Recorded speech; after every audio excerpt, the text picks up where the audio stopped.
João, queria que você contasse para a gente aí a importância, né, desse resultado fora de casa, uma vitória de virada, né, lá na casa do adversário, um momento especial para o Guarani, né? Sim, a gente sabia da dificuldade de jogar lá contra a equipe do Avaí. O nosso time mostrou consistência, né?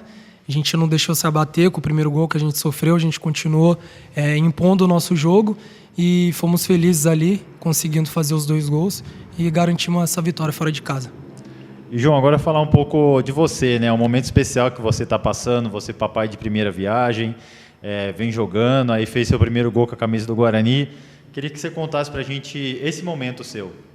Cara, é um momento que, não tem igual, nem nos meus melhores sonhos eu poderia sonhar isso aqui. Estou muito feliz de estar aqui no Guarani, de estar em Campinas, por ser de Campinas também, e mais feliz ainda por ter feito o gol com a camisa do Guarani, e eu dediquei esse gol para o meu filho, né? E qual que é o nome do seu filho? Fala o nome do seu filho, da sua esposa. É o Luca, meu filho chama Luca, minha esposa Franciele, eu dediquei o gol a eles. E agora o próximo jogo, né?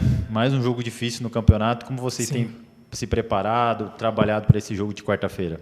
Como o Humberto falou, os jogos aqui em casa pra gente é como se fosse uma final e a gente tem que encarar assim.